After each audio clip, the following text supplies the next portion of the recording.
Hello, everybody. Dorothy here. Thank you for joining me today. We're going to talk about the astrology for May 20th. What's going on today? Let's take a look. I can see that Mars and Neptune are still at the same declination. So even though they've separated through the measurement of the zodiac belt by declination, this is a measurement of declination, north, south, north, south, it doesn't matter. They are in the same place. So they are still interacting with each other. I can share that screen with you and show you right now. Maybe this measurement right here. That's Mars and Neptune. It's hard to see, I understand. So when they are together like this, they still behave like a conjunction.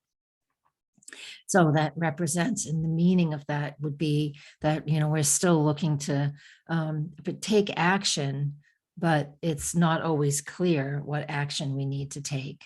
Mars in Pisces has been like that for some time. Here's what it looks like up here as far as in the zodiac measurement. So we have that. And then, don't forget, we're going to do the astro dice. I didn't forget. I had them in my hand. I just got distracted. And this deck, Native Spirit Oracle deck. Somebody asked about that the other day. I forgot to mention it. It is Denise Lynn. It's a wonderful deck. Beautiful Oracle deck. You do not have to know how to do tarot to use this deck, because you can just say, what do you want me to know, Spirit? But I mean, there is a booklet. It gives you all kinds of directions and insight, like all Oracle decks. Maybe not all, but most. So you can use that for guidance too. All right, back to the astrology. So let's get on to what that represents. So I already talked about the Mars Neptune, feeling a little confused, unsure, not knowing exactly what the direction is. Mars will be in Aries soon enough, so we don't have to be overly concerned with that. Here, early in the morning, this is 6 a.m. Eastern time on May 20th, is when the moon and Pluto make their conjunction. The moon will be void, of course, once it makes that. No, it doesn't. The mind still has to trine Mars, the sun. So the moon Pluto conjunction is in Capricorn, only lasts for a few hours at sunrise. And again, depending on where you live, it could be while you're still sleeping, but there is a deeper sense of insight, and that Pluto effect when the moon moves through that is represents taking a deeper look into whatever our emotions, our home, our family, whatever we're focusing on. So we get that whole process is what's happening there. You can tell that my headset's not plugged in. I can take them off. I can usually hear myself much louder with my headset, and I'm not. So what's next? We got that going on 6 in the morning. I'm going to spin the wheel. Yeah, this is what it looks like when the earth spins. Here's the moon making its exact aspect to the sun. So it's a trine aspect. Both are the final degree of earth energies, Capricorn. This is the last partial day of Taurus, the sun in Taurus. So when we have planets at the very end of those signs, especially fixed earth, where the sun is, we can really feel like something's building, but we're not sure what to do with it. We'll be able to move shortly. So if you're feeling a bit stuck or stressed this morning, unsure what direction to take, then, we can see that it's being played out with the declination measurement of Mars and Neptune. Again, they're only separating by 1.5 degrees right here. And then the connection between the moon and Pluto is that deeper, we feel things are real serious and we're taking a deeper look. And then the trine aspect between the sun and the moon. All of this is before 8 a.m. Geez Louise, on the East Coast. That's crazy. So what it's going to do is it's going to take until here's the sun when it ingresses into the sign of Gemini. So all day until we get to 9:23 p.m. Eastern time, Eastern Daylight Time, the sun will be at the final degree of Taurus. By the time we get to the night, and I'll talk more about this tomorrow, especially with Mercury and the sun conjunct tomorrow. They're really close now anyways. It doesn't matter. We're in that Gemini period. We're in the mutable sign of spring, which Gemini is. So that means whatever, or fall, whatever season you're in. So we're getting closer and closer to the next season, and we're feeling more of the weather of the next season, and a little bit of what the season you're currently in. So here in New England, we're still in spring. And right today it's like 55. I'm freezing. Tomorrow it's going to be 90. It's like the hot flashes I used to have. Sorry, it's personal, but it's real. All right, let's move on. I'm going to stop our share. But as the sun goes through Gemini, we'll talk a lot about that as we move through that sign for the next month. But in the meantime, Friday could feel like we're not really getting a whole lot of places, or we may be getting a lot done. It depends on your focus, your intentions, and what it is that you are working on, because everybody has a different chart. Astro Dice, we ask Spirit, what do you want me to know? Or you could answer, get a question answered here. Oh, Uranus and Taurus in the 5th house. While Uranus is in the sign of Taurus in the sky, these sometimes match and sometimes don't. So when Uranus is in the sign of Taurus, it's like we have this, we are changing values.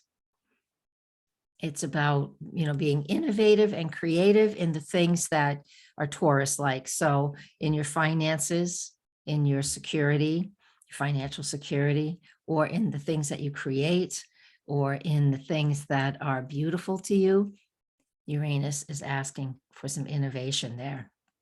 And it's in the 5th house, and that 5th house is, what am I passionate about? What do I want to be creative? Maybe my children, if my children are a focus for me right now, if I have them.